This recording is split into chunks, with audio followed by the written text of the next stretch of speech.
বন্ধুরা, বিজনেস করবেন কিন্তু নিয়ম মানবেন না, তাহলে আমাদের সাথে বিজনেস করতে আসবেন না। তার জন্য যদি কিছু এজেন্ট আমাদের কম হয়, কিছু ডিস্ট্রিবিউটার আমাদের কম হয়, চলবে। নিয়ম মেনে আপনাকে কাজ করতে হবে, সেটা ওয়ালেট মেনটেন হোক, রেজিস্টার মেনটেন হোক, সব কিছু। রিচার্জ থেকে শুরু করে যে যে সার্ভিস আপনি দিয়ে থাকেন আপনার দোকান থেকে, চেষ্টা করবেন সমস্ত সার্ভিসের রেকর্ড মেনটেন করা। তার মধ্যে AEPS, DMT, UPI money transfer, recharge, bill payment, সমস্ত কিছু।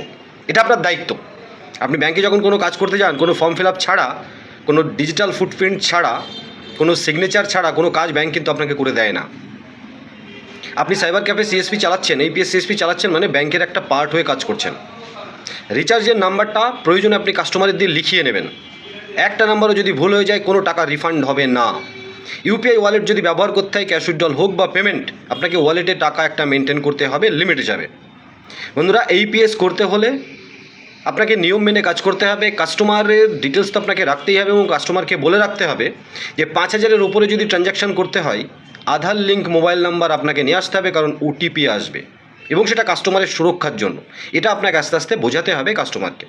ডিএমটি মানি ট্রান্সফারের ক্ষেত্রে কোন অ্যাকাউন্টে টাকা যাচ্ছে, চেষ্টা করবেন অ্যাকাউন্ট ডিটেলস কাস্টমারের কাছ থেকে নিজেকে দিয়ে লেখানোর।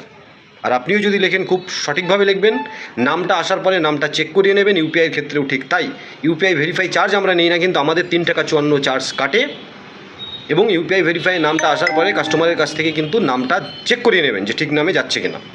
আশা করি এই সমস্ত নিয়ম মেনে যদি কাজ করেন, তাহলে ডিস্ট্রিবিউটার, রিটেলার বা মাস্টার বা নিজের নামে ব্র্যান্ডে পোর্টাল নিয়ে যদি কাজ করেন, আপনি সুরক্ষিতভাবে কাজ করতে পারবেন।